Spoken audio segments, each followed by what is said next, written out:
FOX34 Football Friday, presented by Cardinal Sports Center. It's 10 o'clock, and it's time for FOX34 Football Friday. And here we go. Lubbock High 2-0 for the first time in 2 decades. Could they make it 3-0 facing Plainview? And Estacado opening district play at home against Seminole. Could the Matadors take down the Indians? Nothing that you've done previous to this counts or even matters. The results don't matter. The results going forward are the ones that matters. And the annual grudge match between Friendship and Cooper taking place inside the Jones. And good evening, everyone. Welcome to Week 7 here on FOX34 Football Friday. I'm Kurt Kaiser. And I am indeed R.J. Verby, Kurt. Yes, Our you game are. of the week, the battle of the Burbs, so to speak. Friendship taking on Cooper at the Jones. Let's head there right now, shall we? These two rivals, they always live up to the hype, Kurt. LCP striking first. Cooper LaFaver hooks up with Ryan Wilcox.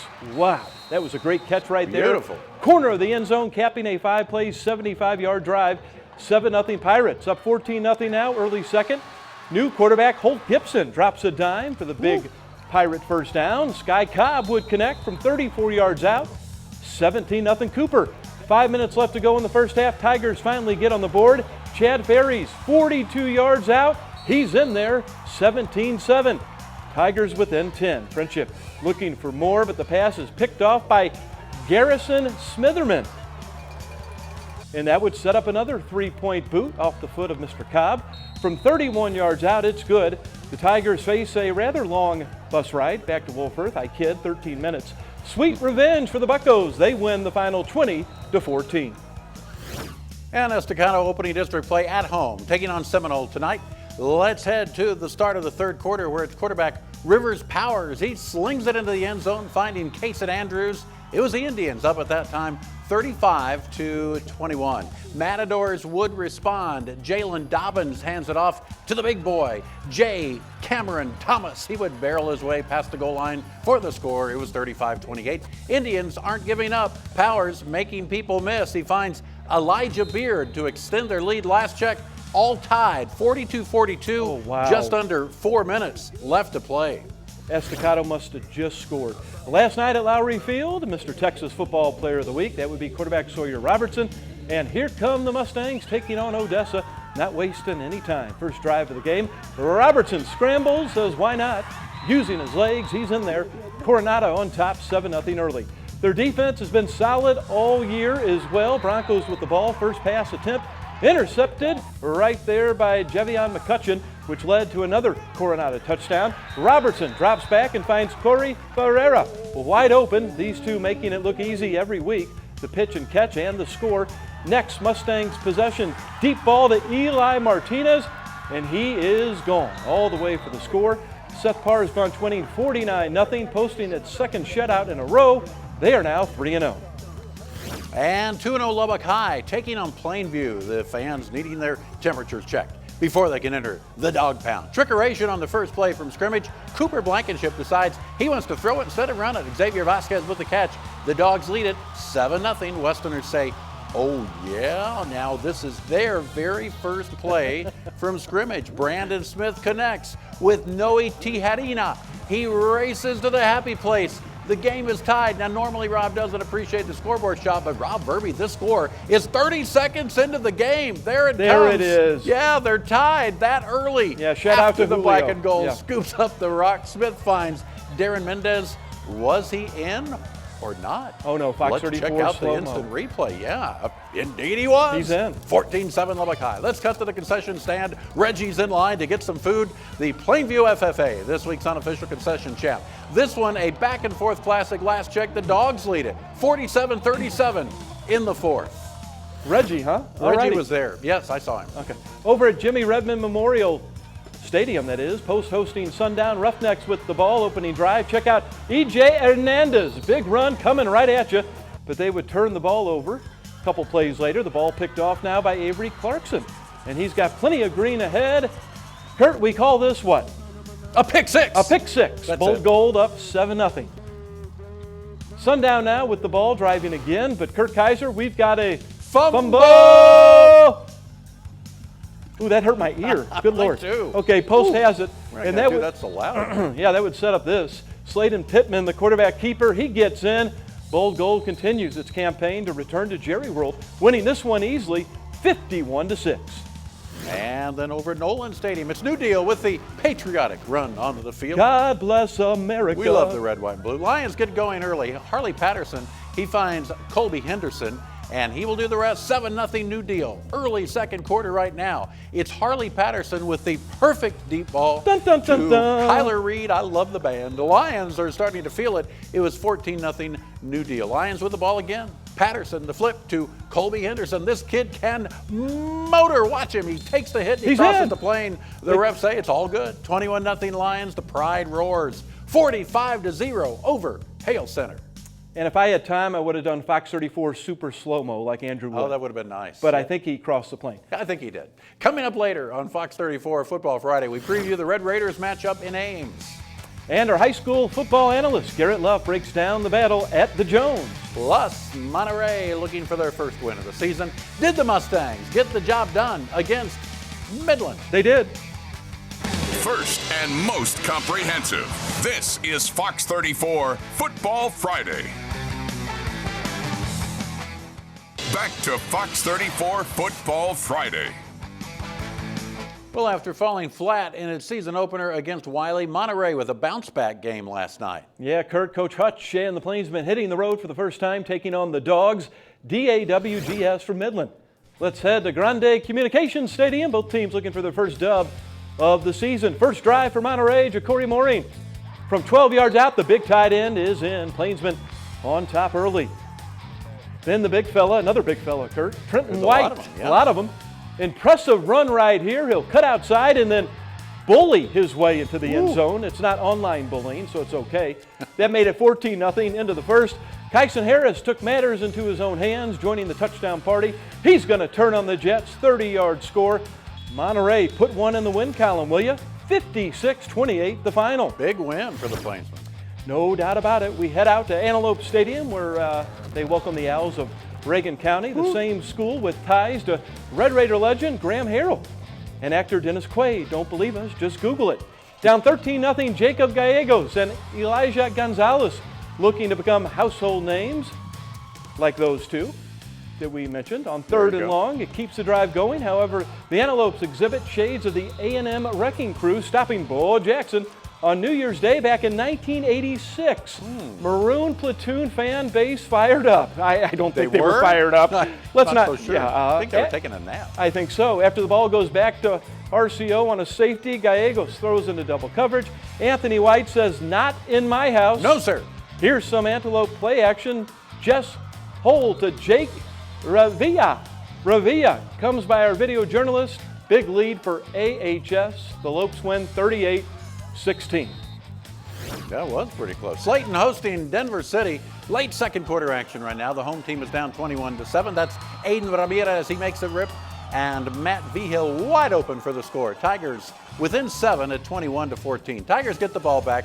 Zephron Ortiz, he cuts outside. He finds some room. Finally, he's brought down. But Slayton would turn the ball over on downs, and Denver City would add a touchdown in the second half. The Mustangs would take it 28-14 over the Slayton Tigers. You're really showing off tonight with your R's, aren't you? Making me feel inadequate. The green and gold of Idalou on the friendly grass, taking on Coahoma. Third quarter, Cats up 21-8. William Wall is determined to say the least. Big time run there for Idalou. Idalou would settle for 3. Kurt, Mark Phillips will split the uprights, 24-8.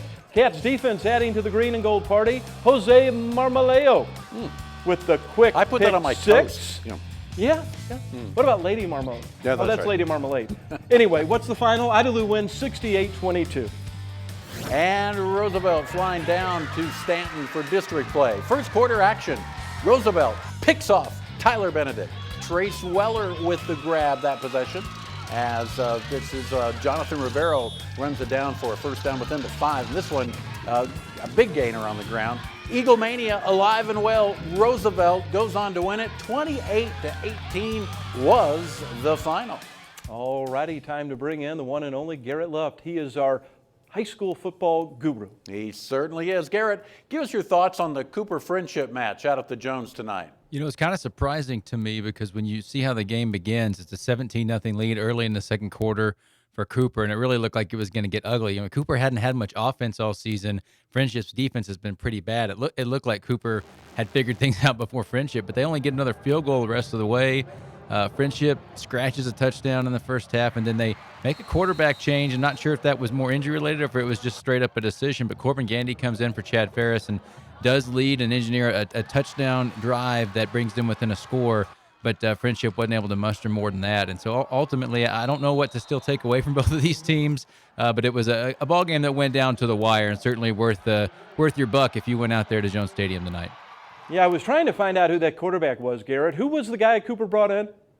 It's Friendship that brought in Corbin Gandy.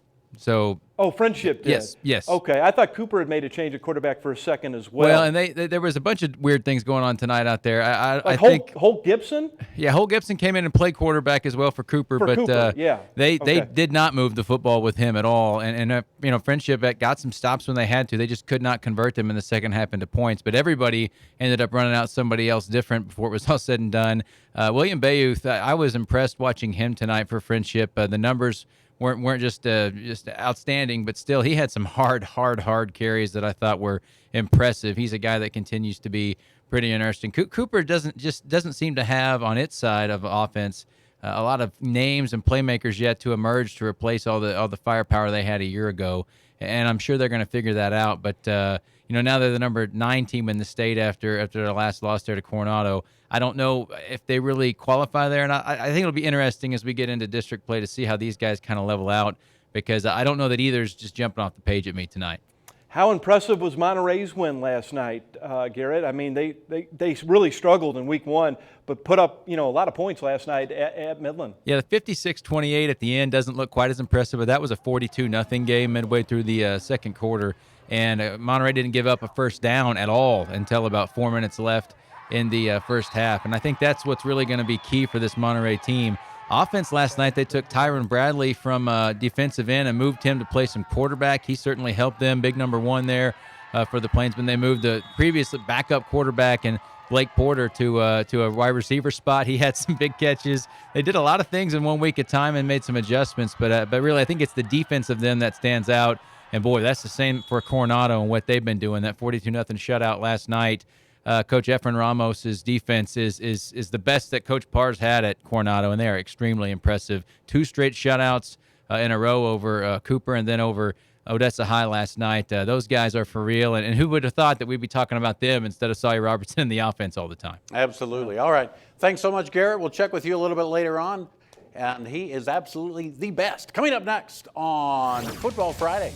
You know he's a Cubs fan, don't you? I did know that. All right. Outside of that, he's the best. Right, we'll take a look at one of Coronado's new game day traditions, Kurt. Touchdowns for Jesus. I love that. Plus, the Red Raiders in Ames, Iowa. We'll hear from Coach Patterson on recruiting Brock Purdy at Arizona State when no one was interested. No one was. First and most comprehensive. This is Fox 34 Football Friday. And welcome back, everybody. The Coronado Mustangs off to a really solid 3-0 start this season. They sure are, Rob. Our Brady King joins us now with a group that Coronado created that combines faith and football. Over the quarantine, I just read my Bible a lot and tried to get closer with God. So I was like, maybe we should start a church group and just bring us all together, have a little hope and faith with everything that's going on.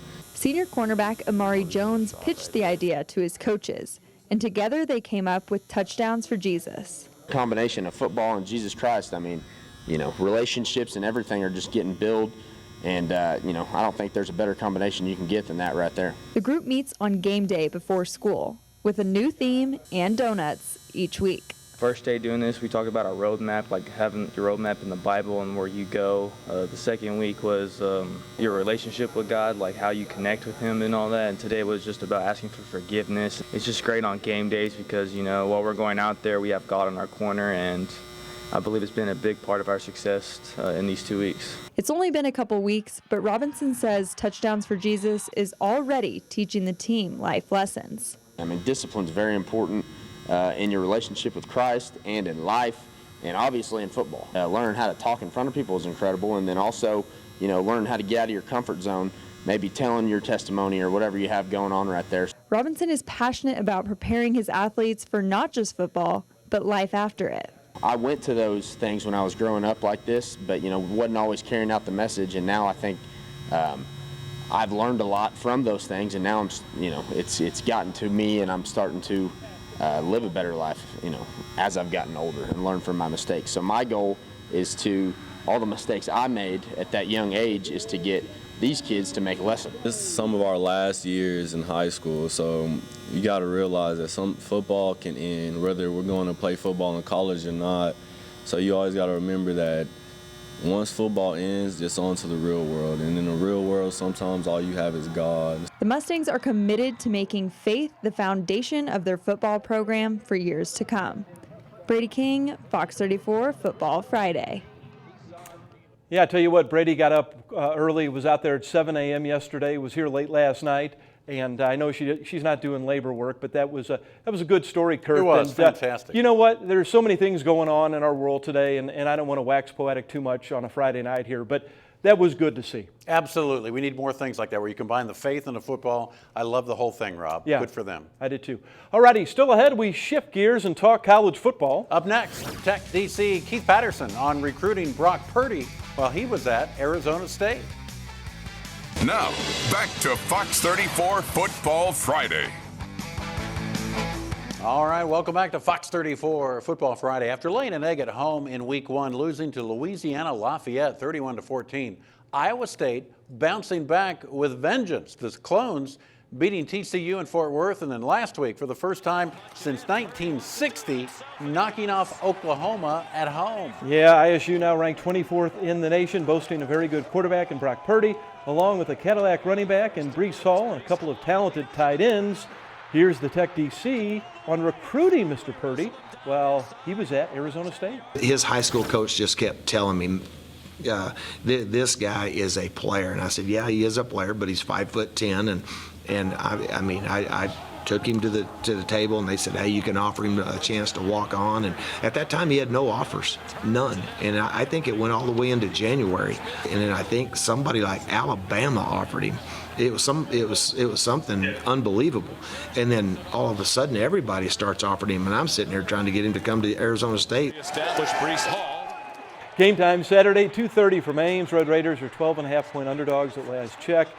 Kurt, this is a team that has owned Tech recently. They beat them like a drum several years ago in Ames, like 66-0. They came in on homecoming here and beat Tech soundly again. This is a program that I think Tech should be at. I think they should be where Iowa State is, meaning that they should be able to pull off a big win or two every year, ranked in the top 25. But the Brock Purdy situation, he started to play as a freshman, and now he's a junior. Seems like he's been there a long time. He's been there a long time, and he can beat you with his arm and his legs. Now, flipping over to the Texas Tech side, you had Alan Bowman that got hurt, obviously, last week, as we see Deuce Vaughn running against that Red Raider defense. I thought the defense, played fairly well, Kurt, but it was one of those situations where he had a block punt and then a couple of big plays, that led, obviously, to Kansas State, winning that game. But there you see the injury right there. That does not look fun on Alan Bowman. This guy came in, Henry Colombi. Kurt, at one point he completed 10 passes in a row, threw a couple of touchdowns, did a nice job. Yeah. So I would imagine, Kurt, that he would get the start tomorrow.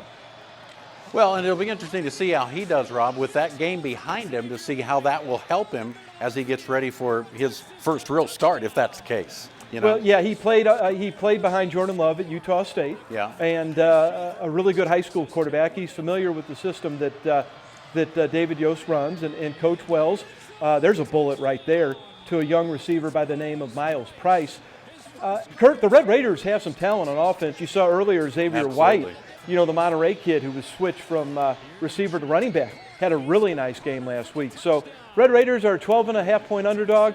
But, Kurt, it's time for this team to get over that hump. Absolutely. It's not time to give up on this team, Rob, but tomorrow's a pretty big game. I mean, you don't want to be winless in the Big 12 right now. This is definitely a big game. Tough to win in Ames. Yeah. But we'll see if they can do it. Well, in the defense, like I said earlier, I mean, they bend but they don't break at times. But when you have a block punt and you're setting up deep in your own zone, that's tough to defend. Right. And I think the defense has gotten a little bit better, but they're going to have their hands full tomorrow with Iowa State and that offense. And Rob, it's been mistakes, and that's always what's going to beat you. Mistakes against UT, mistakes against Iowa State, against K-State. Right. And those mistakes just come back to haunt you. Yeah, and you got to make field goals too. You know, Trey Wolf was virtually automatic last year, making 20 of 22. He missed one against UT, and then he missed 2 last week in Manhattan from 33 and 35 yards out. So you got to play an almost perfect game on the road against a good football team to get a win, but we'll see what will happen tomorrow at 2:30. All righty, when we come back, we check the high school scoreboard, including a final from Lowry Field. Plus, Garrett is back. More analysis and our game of the week for next week. And most comprehensive. This is Fox 34 Football Friday. Welcome back, everyone. Estacado and Seminole just went final minutes ago. I think we have good news. This courtesy Lubbock ISD football and Fox 34 News now. Kurt, you love that station. I sure do. Late in the fourth quarter, 42-all. There's the band. Strike them up. From the 40, Antoine Jones. I hear David Thetford on the call. Yeah. With the sweep, and he will go all the way to the end zone.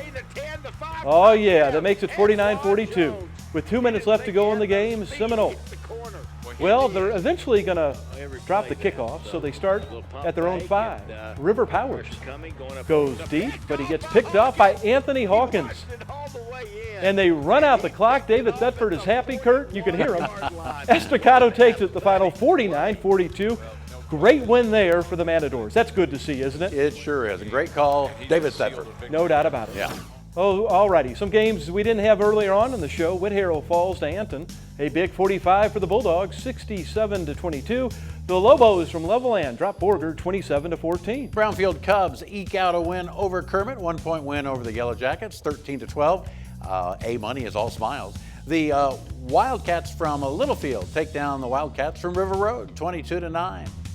The Longhorns take down Crosbyton 38-8 for Lockney. A tough loss for Lorenzo against Cress. The Kangaroos had this one in the pouch. Oh, aren't we clever? 70-12. Good place to keep it. The Bold Gold with another big win. They send Post home 51-6, and the Plainsmen bounce back after a tough loss at home. Coming back, they beat Midland 56-28.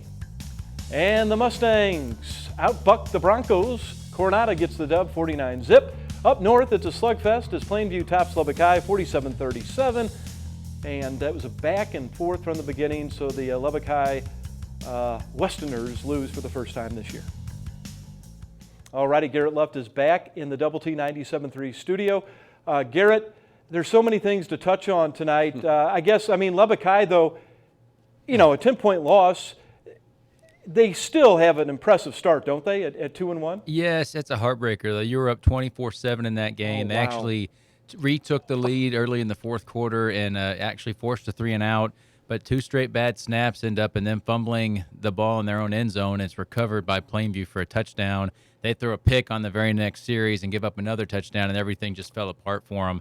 So, how do they recover from that? Because I was thinking, man, these guys are legit, and everyone, all this momentum, they're going to be 3-0, and then just smack kerplunk, it goes the other direction. So, how does Coach Steven deal with that? How does his team respond? Because they're not used to having that kind of adversity. You're used to not ever really having a shot to win the ball game. So to be there and lose it, we'll see how they handle it. But total flip of the story for Estacado tonight. They were down 14 with about 10 minutes left in that game. They get 2 interceptions, 21 straight points there to finish. You saw a great pick there at the end to seal the deal as well. Just an incredible comeback for Coach Cluley. And that was the big game coming into this season. Seminole added to that district. That was the big matchup. I think that might be the most important game of the district season. The Mats might be in shape to win this whole thing. Yeah, it looks like they are. Garrett, appreciate the time as always and the insight. Have a great weekend, my friend. All right, you guys too. All right, thank you very much. All righty, Kurt, I think we're just about out of time. I think we are too. That Estacado game, what a thriller. Fantastic finish. Yeah, it looked like they were going to lose that game for sure. If I was a gambling man late, I probably would have put money on Seminole, and I'm glad I did not. But a big win for Estacado. Lubbock High, they lose a tough one on the road. They're 2-1. Good week. We had a lot of interesting games tonight. Yeah, right? a lot of good games. The one at Jones Stadium between Cooper and Friendship as well. All righty, for everybody that helps out with this crazy show, thank you very much. For Kurt Kaiser, I'm Rob Verby. So long, everybody. Good night.